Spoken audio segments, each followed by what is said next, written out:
I love to create the fear of missing out. So I always have some type of surprise element. And usually we'll promote that there's going to be some type of surprise element, but not what it is. And so, I use influencers a lot. I use social media.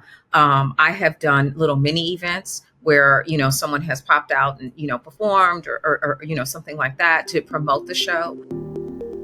Welcome to Production Value Matters, the business event podcast, brought to you by Byrne Production Services. Here, we explore the different ways business events can bring value to your organization, the latest technological advances in the event space, as well as providing you with actionable strategies to make a business event a success. Let's create an exceptional event experience.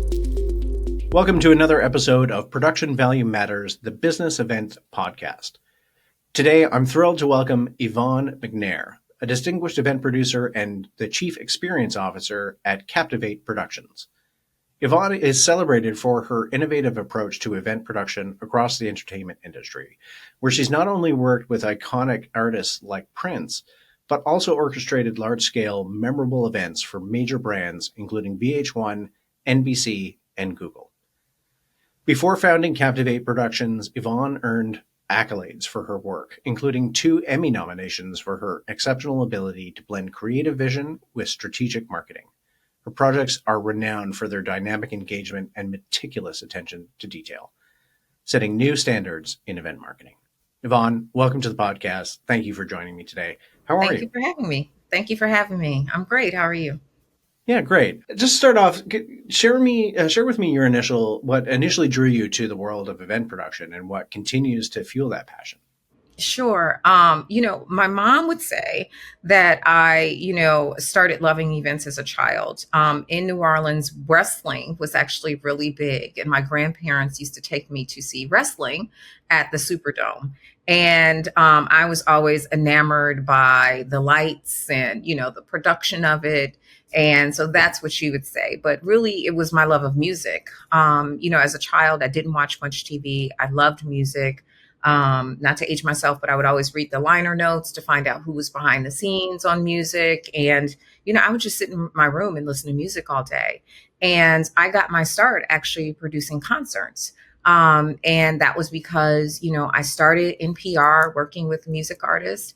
I was working with hip hop and R&B artists and quickly found out that PR was not for me. Because a lot of times, you go through all the work of setting up interviews and sometimes artists are late and sometimes, they don't want to do it. And, it was just a lot, but I wanted to stay, within the music industry. So I actually started learning how to produce concerts. And that was how I got my start. And, I still do that to this day. And I think what fuels me to continue in this industry is really, I love seeing people, enjoying the experience that I've created. I've created a lot of historic events in my career, thankfully. And I just love people talking about and just watching their faces. A lot of times they don't even know it's me. And, it just excites me to see it all come together and see the feeling that it brings to people. To say that you have an illustrious career, like I'm a little envious that you worked with Prince and that you have Emmy nominations, which I don't think is something that a lot of event professionals can count in their roster. Can you share an experience that profoundly sort of shaped your approach to event production? You mentioned sort of the world of music. Was that like a major influence? Like what was the thing that sort of shaped that? Yeah, because a lot of my events that I produce are music inspired. So either, like I said, concerts or festivals, or I have a music element, where someone's performing or a celebrity is hosting. So, those are what my events are usually made of. But I still do other events as well. I still produce like nonprofit, galas and, I do televised and non-televised events. So it's kind of all over the gamut. But music is what initially, started me. But what really made a difference in my approach to event production was my first big budget, event. And that was probably like 20 years ago. And I had a $500,000 budget. And that was just like, oh my God, $500,000 really for the decor elements, not for everything, but really the decor elements. And so I had produced an event. Target was the brand. And, I was really able to go crazy and just be super creative. And the event that I did with them, they actually started using those elements in other events. The way I had used the brand in the decor, from the moment people arrived, we had the Target dog, everything, and it really just allowed me to dream and be super creative. And of course, when you present, something to a brand, like I hope they love it, and they loved it, and they continued to use it, after working with me. So it really sparked just ignited, I would say, something in me in terms of like being creative and just going big, within my events. So can you describe a little bit of the process of that conceptualization and executing that kind of a show, and how you balance that sort of creative vision, which I think everybody would be immensely excited for that opportunity, but then balancing that with practical aspects of the production? Yeah, I mean, well, first for me, which is primary, and really it should be everyone's primary focus, is understanding what they're trying to achieve with the event. Whether it's an artist or a brand, understanding what is the end goal. And once I understand the end goal, I'm kind of a little weird where I can go and sit in the space by myself. And I can just start coming up with different ideas. I sometimes just need a little quiet time to really like come up with creative concepts. So, everybody might not need that. Like if I do a site visit and a bunch of people are there, I'm usually kind of like, okay, let me, get some space without everyone there. Cause a lot of times people throw out things that in theory, sound okay, but it really doesn't make sense, when you really think through the logistics. So my creative approach is really, just when I understand the goal is like, how do I achieve the goal, but how do I stand out? How do I do something that's different that hasn't been seen before? How do I appeal to all of the senses? Because what's important to me is that people know it's one of my events from the moment they get there. So the experience starts, if there's valet or, wherever they pull up, the experience starts there. When they walk in the door, that's where the experience starts. And I want that experience to carry through the whole time they're there until they leave. And so that's really important to me, is just making sure that people really, feel something when they're there. Like I said, appealing to all of the senses, so that they really, walk away with like, man, I can't believe I went to that event, or I'm so glad I didn't miss that event. And then also just making sure, because in today's world, there are a million events happening, especially in New York. There's so many events that are happening each night. It's like, how do you choose this event over the other? And so I just want to make sure that, when people come, it was worth their time. Absolutely. And it's interesting that you just mentioned on that site visit that, some ideas get thrown around. And I think I want to sort of ask you about how you're navigating those. And I think this ties into working with high profile artists as well. As you can imagine, they can be demanding. Maybe they want an airplane with a choir on it or something like that.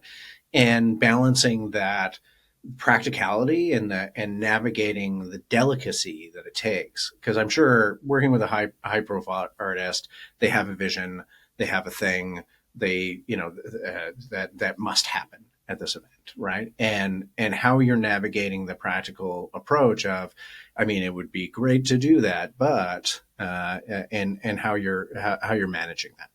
Yeah, I always say budget limitations times creative ambition, because yes, people will come to me like, I want a helicopter to come down. I want this. I want this. I want this many LED screens. And it's like, well, our budget says we have enough for one LED screen, not 50, and so it's always, it's always budget, but because there have been times where I didn't have big budgets, I know how to be creative and stretch a budget. That's one. But then also, just again, when you understand what they're trying to accomplish, there are things that you can recommend. Well, okay, so maybe we can't have, this many LED screens. Maybe what we do is, X. So I will kind of make recommendations to make sure. And also, and I really, I'm very visual. So I'll do renders and I'll really paint the picture so that they understand what they thought in their head. Although, we can't do that from a budget standpoint. When we do this, we're going to accomplish the same thing, and people are going to feel the same way. They're not going to know that we didn't have, this moment. They will feel good about it. So yeah, so it's really just making sure through creativity that I can, allow them to achieve the same goal that they want, or as close to, the same goal as what they had originally asked for. Yeah, absolutely. There's an expression I sometimes use that there are two types of budgets out there. There is, we have this amount to achieve this thing, right? So that's your budget limit, and you have to work within that. And then every once in a while, say about 10% of the time, if we're lucky, we have to achieve this thing, and we want to know how much it costs. And those are very different budget approaches, and very and one of the key questions that I think you need to ask and you need to understand before you even get started on anything is like, which parameter are we working under? Absolutely. And sometimes that can be a hard conversation as well. When you have to really talk about the realities of the budget, because if they don't understand events, or if they've never done an event before, they don't understand, they may go somewhere and say, like, I saw this element and I loved it. Well, they spent, $1 million on that event, and you have 200,000. So it's like just setting the expectations with clients, so that they understand what they see. There's a price tag to all of those little elements, and it adds up very quickly. So sometimes it's a reality check for some. Especially when I'm working with a newer artist, or a newer brand, where they just don't understand all the dollars. So it's just really level setting for artists and brands. Reflecting on your collaborations with high profile artists like Prince, like what key lessons or takeaways have you applied to the other areas of your work, like in corporate and galas? And how have these experiences influenced your approach to high profile event production?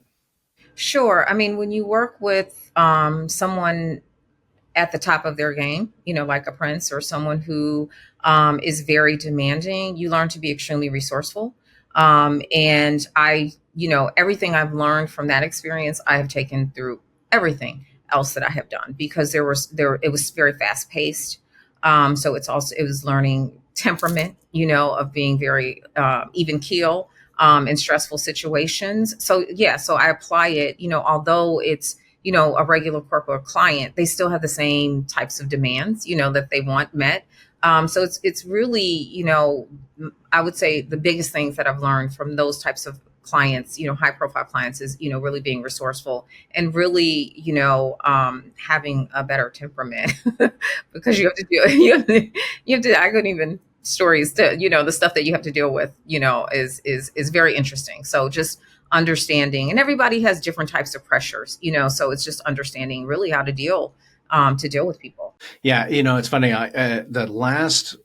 My background is in performing arts. I was working in theater, dance, opera, musicals, and stuff like that before I got into the world of corporate and business events. And I used to say, look, I used to work at an opera house. A CEO's temperament is fine to me, because I used to deal with divas all the time.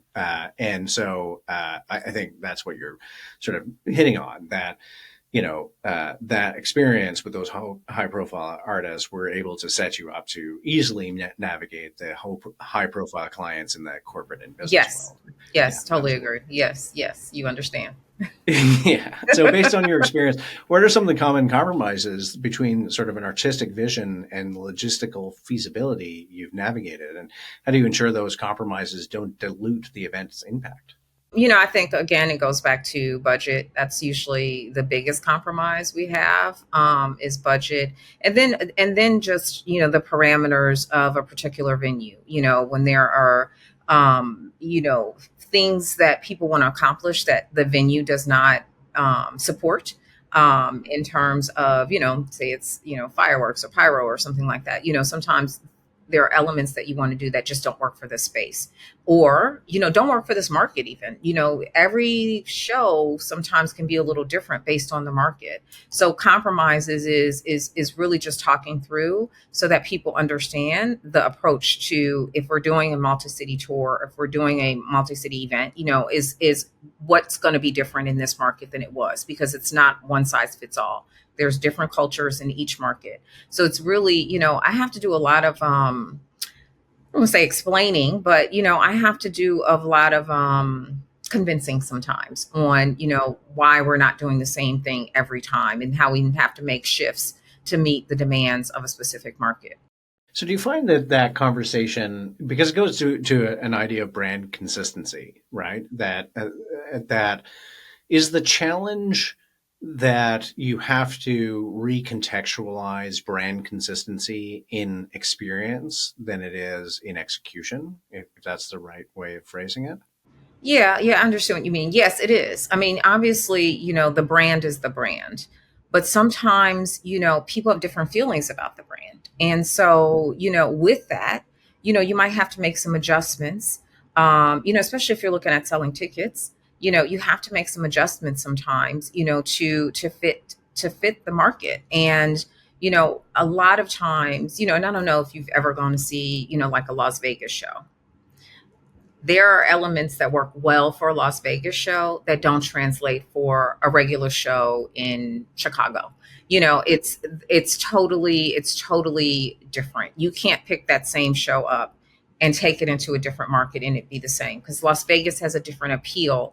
It has a different feel. People have a different expectation from a show in Vegas. So many times we have to just make some slight adjustments, not tremendous adjustments, but just slight adjustments, because I have seen, artists who have tried to take that same type of show and fail, where people are leaving. And, so I always try to really have conversations with people. And I know that sometimes that can be sensitive because people are sensitive about their art, but you do have to look at, where you are and what you're doing and make sure it's going to translate in that specific market. And so, I have to do a lot of that. To your point, I think marketing people and certainly senior leadership in the sort of B2B business world are just as precious about their brand and about, perhaps a logo and a color scheme and a layout that as artists are about their art. And there's certainly a parallel there, which I find very interesting. But I think it goes down to the brand is not the logo, right? The brand is the experience. And so, translating that same sort of mentality of like the experience that we have in this multi-city event is supposed to be educational, inspirational, but not specifically that it has to be in the exact same configuration, right? So I think that's a really important point to emphasize there. So look, you've mastered the art of promoting events without relying heavily on traditional advertising. Can you explain your approach to using alternative marketing channels and those tactics to generate buzz and fill seats? Sure. Have you heard of FOMO? Everybody's, funnily enough, everybody's heard of FOMO because we are. Okay, good. I just want to make sure. Yeah. So if you don't know, for anyone listening, fear of missing out. Yeah. I love to create the fear of missing out. So Right. I always have some type of surprise element. And usually we'll promote that there's going to be some type of surprise element, but not what it is. And so, I use influencers a lot. I use social media. I have done little mini events where, someone has popped out and, performed or something like that to promote the show. I have even had artists like ride the subway and, as a way to promote an upcoming show. So I like to really think out of the box. And I love just doing, I love the element of surprise. Sometimes the clients don't even know all of the surprises that are going to be there. So I have established a reputation that people are always say like, I know that there's going to be something, so I'm like, well, you just have to be there. Of course, but you just have to be there. One of my best surprises ever was actually a Prince show. And it was at City Winery in New York. If you're familiar with City Winery, it was when they first opened in New York on Varick Street. And I had actually cold called them and said I wanted to do some shows there. They didn't know who it was going to be with. And the guy took a chance and was like, okay. And we did a surprise show for Prince. And I announced it on my Twitter, and I still have like maybe 800 followers, but I announced it on my Twitter that Prince was going to do a pop-up show. And I did it at 10, and I was like, it's at 11. And, there were lines down the street. and he performed, until 7 a.m. in the morning. And so went all night. And, it became known as like, a New York, a New York surprise that, will go down in history. And so I just love, creating these surprise moments in that way. And fortunately, they've all worked out. Nothing has failed, thankfully. But I love a surprise. And we had put posters around. With him, we had something that was called Funk OD, because people would dance so hard and stuff like that. So we had started like, putting little posters around and putting little things around the city. And, so people were kind of like, what's happening? And then we did this, surprise performance. That's amazing. I love that sense of surprise and delight, which is something that like every marketer in every field is always trying to achieve. And, I mean, if you have Prince in your back pocket to be able to do that, I feel like you've got a leg up there, Yvonne. Yeah. I mean, I absolutely. But I would like to say, because people do always go to Prince. I've worked with so many other artists as well, and those same tactics, have worked with, artists that are not, at Prince level. So I want to be clear that there are a lot of other artists. Does that set like this expectation though, that like, and I mean, you fulfill this promise as you mentioned, but is there ever an event where you're just like, no, it was just a cocktail reception. Prince isn't here. That like everybody's like, but it's Yvonne and where's Prince kind of thing, or where's yeah. I've had some of that as well. Especially, it's funny because I have that when I attend events. And I'm just like, I'm just here. Like I'm not doing anything. But people are like, did you bring something happening? I'm like, no, I'm just here. This isn't my event. Like I'm just here. So yes. I'm just having a drink. You go over there, please. That's it. I'm like, Can I just enjoy the event? So it does happen. Because you set the expectation. One of my friends said, like, that's the brand you sold. So, that's what you're that's what you're going to get. So yes, that does happen. And it's actually hilarious. So are there any sort of specific metrics that you use to evaluate that effectiveness of that kind of a marketing strategy? And I mean, other than like 1 million people showed up and stayed dancing until 7 a.m., I'm sure that's a metric you can go to whoever your client was, is like, I told you it was going to work. But are there indicators? Are there things like, we had them right around the subway for a day and this happened on social media, so we know that the buzz is being created? Yeah, and that's the great thing about social media is that you can see when things are trending. If you're using hashtags, you can see the buzz that's out there, which I am known for just like searching and searching and searching and reading comments and probably obsessing over it to see if people are talking about it. So those are the metrics I use for social media. If I'm using an influencer, which I do from time to time for brands, I use influencers. And I always like to say about influencers is that because a lot of people go to influencers and micro influencers, is making sure that they're aligned with the brand.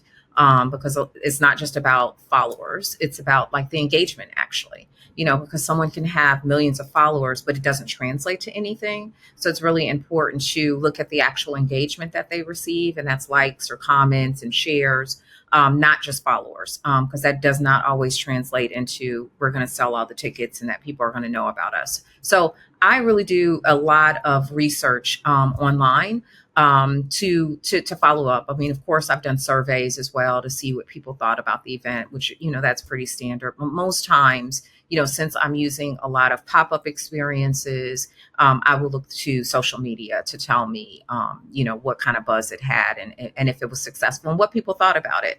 And sometimes, reading comments, sometimes it's like, oh, people can definitely troll. So, but I look to social media a lot because people tend to be on it all day.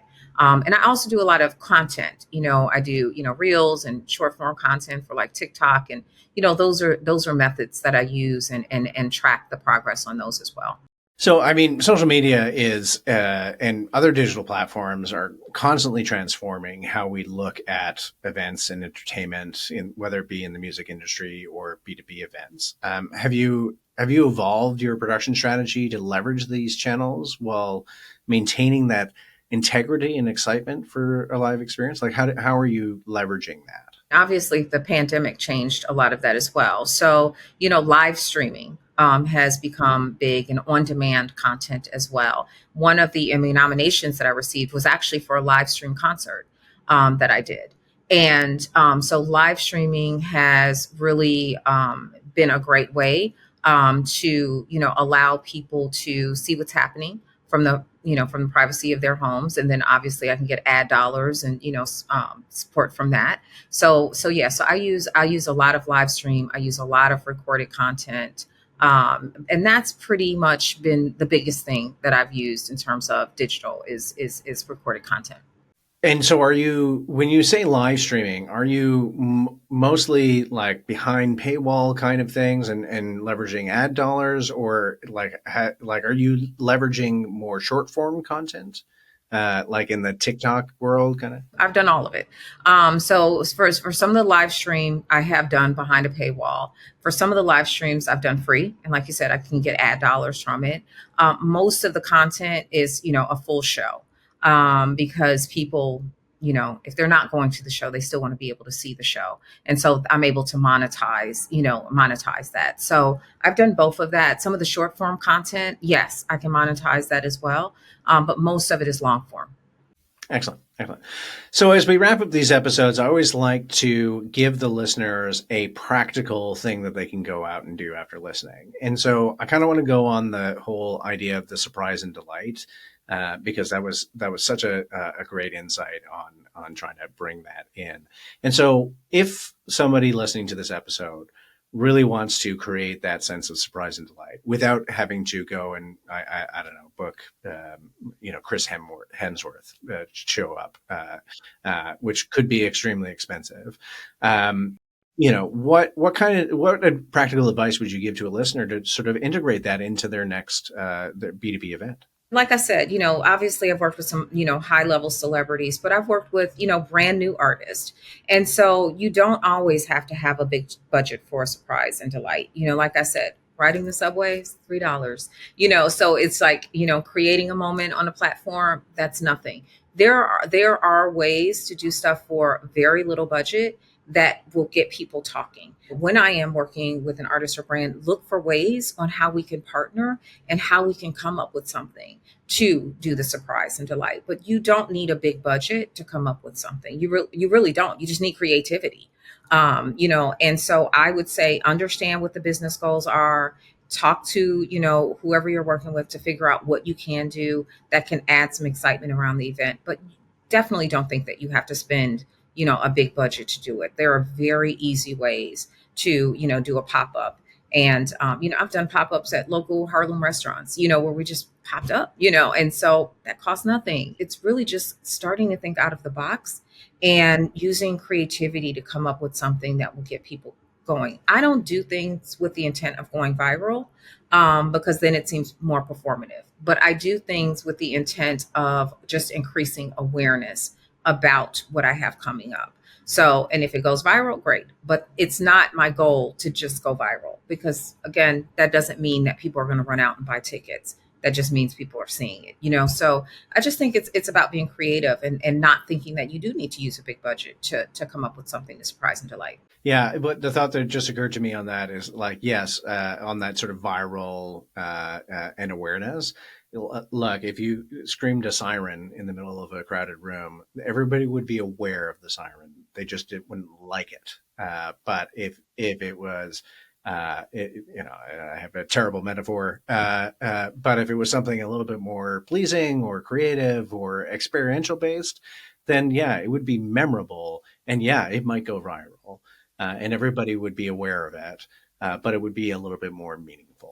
So I think that's where you need to concentrate. Yvonne, thank you very much for joining me on the podcast today. Where can people find you if they want to reach out and connect with you?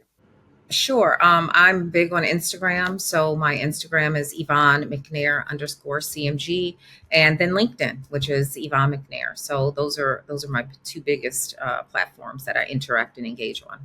Excellent. And of course, to our listeners, if you would like to get some more rich content from this episode or follow the podcast, go to productionvaluematters.com, where you can subscribe to our biweekly newsletter and access additional resources. Yvonne, thank you so much for joining me. Thank you so much for having me.